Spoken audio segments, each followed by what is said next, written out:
नमस्कार क्रिकेट प्रेमींनो, मित्र मैत्रिणींनो, कसे आहात तुम्ही सगळे? काय हो, IPL रंगत चाललेली होती असं म्हणता म्हणता प्लेऑफ चालू झाल्या आणि प्लेऑफचे पहिले दोन्ही सामने चांगलेच डोंगर पोखरून उंदीर निघाले हो. कारण ज्या लढतींकडे सगळ्यांचं लक्ष होतं, लढती लक्षणीय होणार, रंगतदार होणार, अटीतटीच्या होणार, असं अजिबात काही झालेलं नाही. एकीकडे बँगलोरनी समोरच्या टीमला, गुजरात टीम जी चांगल्या लयीत खेळत होती त्यांना 40-50 रन्सने हरवलेलं आहे आणि दुसरीकडे सनरायझर्स हैदराबादला राजस्थाननी 40-50 रन्सने हरवलेलं आहे. त्यामुळे क्वालिफायर आणि एलिमिनेटर हे दोन्ही जे सामने होते ते एकदम एका अर्थाने एकतर्फी झालेले आहेत. कारण T20 क्रिकेटमध्ये 10 रन्सचा फरक हा सुद्धा चांगला धरला जातो. तिथं 40-50 रन्सचा फरक हा काय म्हणायचा आणि ह्याला कारण काय होती. आणि त्याचबरोबर आता याच्यामध्ये जो महत्त्वाचा सामना आता होणार आहे, फायनलच्या अगोदरचा सामना, दुसरा अंतिम सामन्यात संघ कोण जाणार आहे हा ठरवणारा सामना, ह्याच्याबद्दल मी तुमच्याशी बोलणार आहे. अजिबात कुठेही जाऊ नका, बघत राहा तुमचा आवडता कार्यक्रम सुनंदन लेले क्रिकेट अँड बियॉन्ड. नाणेफेक जिंकायची आणि पहिली बॉलिंग घ्यायची, हे जो प्रकार सातत्याने वापरला जातोय तो चांगलाच अंगलटी आलेला आहे. त्याचं कारण जे दोन सामने प्लेऑफचे झाले त्याच्या वेळेला हरणाऱ्या संघांनी नाणेफेक जिंकून पहिली बॉलिंग घेतलेली होती. स्ट्रॅटेजी म्हणून ही गोष्ट वाईट नाही आहे, परंतु ही बुमरँग होऊ शकते. क्रिकेटमध्ये ऑस्ट्रेलियन्सचं म्हणणं असायचं की एक तर नाणेफेक जिंकल्यानंतर बॅटिंग केली पाहिजे. जर विकेट चांगलं असलं, बॉलिंगला चांगलं वाटलं, थोडंसं मजेदार वाटलं तर खूप चर्चा करावी आणि चर्चेअंती निर्णय घ्यावा आणि बॅटिंग करावी असं म्हटलं जातं. त्याचा विचार केला तर दोन्ही वेळेला तुम्ही जर का पाहिलं, बँगलोरचा संघ किंचित अडचणीत सापडलेला होता. 3 विकेट त्यांच्या गेलेल्या होत्या, ज्याच्यामध्ये विराट कोहलीची विकेट होती आणि तरीही रजत पाटीदारनी आउटस्टँडिंग बॅटिंग केली, ज्याला कृणाल पांड्यानी जबरदस्त साथ दिली. होय, हे मला माहिती आहे की रजत पाटीदारचा एक अवघड आणि एक त्या मानाने घेणेबल जेल हा सोडला गेला आणि त्यावेळेला तो 20 धावांवरती होता. त्याच्यापुढे त्यांनी 91 धावा केल्या, अफलातून बॅटिंग केली, अफलातून षटकार मारले. कृणाल पांड्याबरोबरची त्याची भागीदारी ही लक्षणीय ठरली आणि त्याच्यानंतर परत एकदा तीच गोष्ट घडताना पाहिली, ती म्हणजे भुवनेश्वर कुमारनी सुरुवातीच्या 5 षटकांमध्ये 6 षटकात जे पॉवर प्लेची षटकं असतात त्याच्यामध्ये तो बॉलिंगला येतो आणि विकेट काढतो आणि परिणाम साधतो.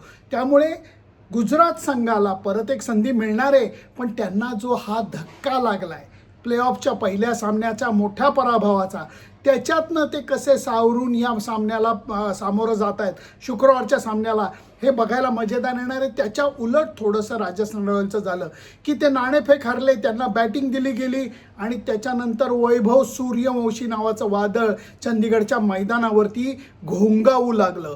पहिल्या ओव्हरमध्ये पॅट कमिन्स बॉलिंग करत होता. फार मोठा प्लेअर आहे, अनुभवी खेळाडू आहे, ऑस्ट्रेलियन टीमचा कॅप्टन आहे, दर्जेदार फास्ट बॉलर आहे. 5 बॉल त्यांनी चांगले टाकले होते. 6वा बॉल त्यांनी योग्य लेंथला टाकला म्हणल्यानंतर सरळ बॅटनी वैभव सूर्यवंशीने त्याला पहिली सिक्सर मारली आणि त्याच्यानंतर समोर यशस्वी जयस्वाल होता, भारतीय संघाकडनं खेळणारा यशस्वी जयस्वाल.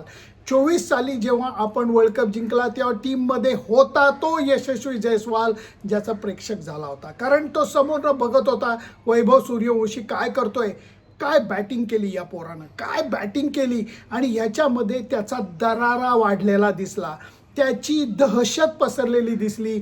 बॉलरला हे कळून चुकलेलं आहे, आपली लाईन लेंथ याच्यामध्ये थोडीशी जरी चूक झाली तरी त्याचा फायदा वैभव सूर्यवंशी कसा घेतो. हे म्हणत असताना वैभव सूर्यवंशीने मारलेल्या षटकारांकडे तुम्ही लक्ष द्या. 99% षटकार सरळ बॅटनी मारलेले षटकार होते. बाउन्सरवरती त्यांनी जे हुकचा शॉट मारला आणि एक जो स्क्वेअर कटची सिक्सर मारली ते बाउन्सर होते. रिव्हर्स स्वीप, आडवं पडून उभं पडून काही करायची वेळ त्याला येत नाही, इतका तो सरळ बॅटनी सुद्धा एक जबरदस्त परिणाम साधून दाखवतो. त्याची बॅट पहिल्यांदा अशी असते आणि नंतर अशी होते आणि नंतर ती सरळ येते आणि पाठीवरती त्याचा फिनिश होतो. अजब तंत्र आहे हे, अजब तंत्र आहे. आणि हे करत असताना सचिन तेंडुलकर जसं म्हणालेलं आहे की हे करत असताना त्याचा जो उजवा पाय, तो लेफ्ट हँडर आहे म्हणून तो म्हणतो त्याचा तो उजवा पाय तो कसा तो अलाइन करतो शॉट मारत असताना, बरोबर पोझिशनमध्ये येतो आणि सरळ बॅटने तो षटकार मारतो. त्याची बॅटिंग अफलातून होती, नेत्रदीपक होती आणि त्यांनी समोरच्या संघाचे अक्षरशः सळो का पळो करून त्यांनी सोडलेले सगळ्या बॉलर्सना. चांगले बॉलर्स होते, दर्जेदार बॉलर्स समोर होते आणि त्यांना सुद्धा नक्की याला बॉलिंग कुठं टाकावी हे कळत नव्हतं. आणि 97 धावांवरती तो परत एकदा षटकार मारताना आऊट झालेला आहे. नाहीतर त्याच्या नावावरती विविध रेकॉर्ड्स लागलेली असती. हे म्हणलं तरी त्यांनी गेलचं सिक्सर्सचं रेकॉर्ड तर मोडीत काढलेलं आहे IPL सीझनमधलं. आणि हे करत असताना त्याच्या चेहऱ्यावरती शांतता असते, घाई नाही, गडबड नाही, उगाच स्टाईल नाही. आऊट झाल्यानंतर एखादा लहान मुलगा जसा रोजतो, अरे मी आऊट कसा झालो असं म्हणतो, तसं तो विकेटवरनं जायलाच तयार नव्हता. याचा अर्थ तो धावांचा भुकेला सुद्धा आहे. आणि त्याच्या खेळीनी राजस्थान रॉयलला असा काही मजबूत पाया मिळाला की त्या पायावरती इमारत उभारणं विजयाची हे त्यांना सहज शक्य झालं. आणि त्यातनंही जेव्हा जोफ्रा आर्चर, आणि हे म्हणत असताना मला ध्रुव जुरेलचं सुद्धा, before I come to bowling, Dhruv जुरेलचं सुद्धा मला कौतुक करावं असं वाटतं. अत्यंत तंत्रशुद्ध मस्त बॅटिंग करून तो परिणाम साधतोय आणि विकेट किपिंग अप्रतिम करतोय. संजू सॅमसन राजस्थान रॉयलकडनं CSKला गेला, त्याचा फटका राजस्थानला बसलेला नाही आहे, कारण ध्रुव जुरेल सारखा दर्जेदार विकेट किपर आणि पूर्ण बॅट्समन हा त्यांच्या टीममध्ये होता. आणि त्याला 3 नंबरवर खेळायचा जो काही निर्णय झाला आहे तो सुद्धा अचूक आहे आणि तो त्या संधीचं सोनं करून दाखवतोय. बॉलिंगबद्दल जर का बोलायचं झालं तर जोफ्रा आर्चर हा वेगळा बॉलर आहे. जसं भुवनेश्वर कुमार सुरुवातीला विकेट काढून समोरच्या टीमला त्रास देतोय, तीच गोष्ट जोफ्रा आर्चर करतोय. त्याला धावांचा मार पडला, पण त्यांनी सुरुवातीला अभिषेक शर्माला आऊट काढत असताना बाउन्सर न टाकलेल्या बॉलवरती त्याला पकडलेलं आहे. हे वेस्ट इंडियन फास्ट बॉलरच करू शकतात. मला कल्पना आहे, तुम्ही म्हणाला अहो तो इंग्लिश बॉलर आहे, अहो पण तो ओरिजिनल बार्बाडोसचा आहे. त्याची अंगकाठी बघा, त्याचा रनअप बघा, छोटासा त्या मानाने फास्ट बॉलरचा रनअप आहे, पण त्याच्यामध्ये त्याच्यातला ॲथलीट बाहेर येतो आणि तो जे परिणाम साधून दाखवतो, आपटलेल्या बॉलवरती त्याचा बॉल वर नाही येत, पुढं त्या मानाने टाकलेल्या बॉलवरती त्याचा बॉल वर येतो. कारण तुम्ही अभिषेक शर्माला आऊट काढलेला बॉल बघा, तो सीमवरती पडलेला आहे आणि नंतर त्यांनी उसळी घेतलेली आहे न आपट्टा साधलेल्या परिणामाने. या गोष्टी एक तगडा वेस्ट इंडियन टाईपचा बॉलरच करू शकतो. गावस्करांनी मला सांगितलं होतं की अँडी रॉबर्ट्स हा डेंजरस बॉलर का, तर बाउन्सर न मारताही त्याचा बॉल इथे यायचा, इनस्विंगर तो टाकायचा तरी बॉल इथे यायचा. या गोष्टी एका फास्ट बॉलरच्या दिसून येतात, तेव्हा अगदी बघत राहावं असं वाटतं. राजस्थान रॉयलनी त्याच्यानंतर हाती मिळालेली पकड ही सोडली नाही, कारण सनरायझर्स हैदराबादकडे तगडी बॅटिंग ऑर्डर आहे. अभिषेक शर्मा आहे, त्याच्यानंतर ट्रॅव्हिस हेड आहे, ईशान किशन आहे, हेनरिक क्लासेन आहे, नितीश कुमार रेड्डी आहे, सगळे तगडे बॅट्समन आहे. पण जेव्हा तुम्ही धावांच्या दडपणाखाली येता तेव्हा गोष्टी बदलत जातात, हे आपल्याला बघायला मिळालेलं आहे. त्यामुळे नाणेफेक जिंका आणि बॉलिंग करा हे नेहमीचं प्रकरण चालणार नाही आहे. जर खेळपट्टी उत्तम असली तर तुम्ही हिंमत दाखवली पाहिजे की पहिली बॅटिंग करून आम्ही मोठा स्कोर उभारू आणि त्याच्यानंतर समोरच्या टीमवरचं दडपण वाढवू. ह्याच गोष्टी शुक्रवारच्या सामन्यामध्ये दोन्ही संघांना करायला लागतील. पहिल्या 6 ओव्हरचा खेळ मी सांगायची गरज नाही किती महत्त्वाचा आहे, आपण सगळेजण बघतो. एकीकडे वैभव सूर्यवंशी पहिल्या 6 ओव्हरमध्ये समोरच्या टीमची धुलाई करतो, तर दुसरीकडे भुवनेश्वर कुमार जो आहे तो सुरुवातीच्या काळामध्ये नुसते ब्रेक्स लावत नाहीत तर समोरच्या बॅट्समनना आऊट काढतो. हा परिणाम कोण कसा साधतो याच्यावरती शुक्रवारच्या मॅचचं भवितव्य अवलंबून आहे. मी कुठलंही प्रेडिक्शन करणार नाही, कारण आत्ताच्या घडीला प्रेडिक्शन करणं हे मूर्खपणाचं लक्षण ठरेल. कारण हे दोन्ही संघ ऑलमोस्ट सेम आहेत, दोन्हीकडं बॅटिंग बॉलिंग सेम आहे, फायर पॉवर सेम आहे, स्पिन बॉलिंग फास्ट बॉलिंग सगळ्या डिपार्टमेंटमध्ये साम्य आहे. फक्त दडपण आता मात्र हा जो सामना आहे जिंकू किंवा मरू आहे. कारण ह्याच्यातला विजेत्याला किंवा हारणाऱ्या संघाला विजेत्याला फायनल मॅच खेळायची संधी मिळेल. पुढचं आव्हान अजून मोठं असणार आहे, परंतु त्याची तयारी या मॅचमधनं कशी होते. गुजरात हा संघ आधीच्या सामन्यातला पराभव किती मागं टाकू शकतो याला कदाचित आशिष नेहरा कोच असल्याचा फायदा होईल, कारण नेहरा कीप इट सिम्पलचा बादशाह आहे. तो या टीमला जे झालं ते मागं सोडा, नव्या दमानं या सामन्याला सामोरं जा हे त्यांना तो सांगेल.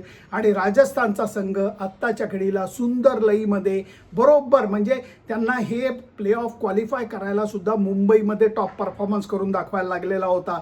वैभव सूर्यवंशी त्यावेळेला लवकर आऊट झालेला होता, तरी त्यांनी मोठा विजय मिळवून दाखवला.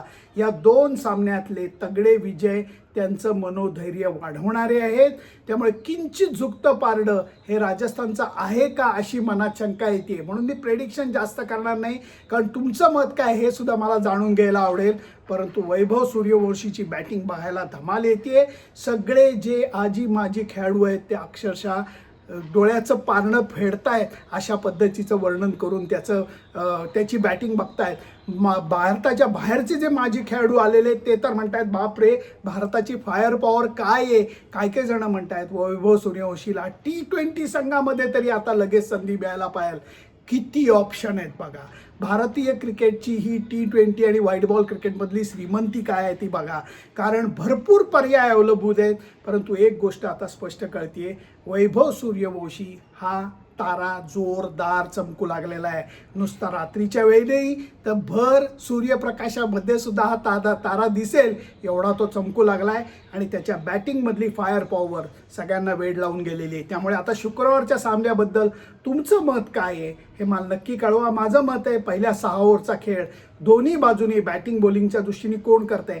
आणि हा जो प्रकार मी म्हणलं टॉस जिंकन पहिली बॉलिंग घ्या, विकेट टकटकीत जर का असलं तर पहिली बॅटिंग करायचं मनोधैर्य तुम्ही दाखवणार का, मोठा स्कोर उभारून दाखवणार का, ही गोष्ट मला मांडायची होती. तुमचं मत काय मला जरूर कळवा. फक्त त्याच्याकरता माझं फेसबुक पेज, इंस्टाग्राम अकाउंट आणि यूट्यूब चॅनल लाईक शेअर आणि सबस्क्राईब करायला विसरू नका.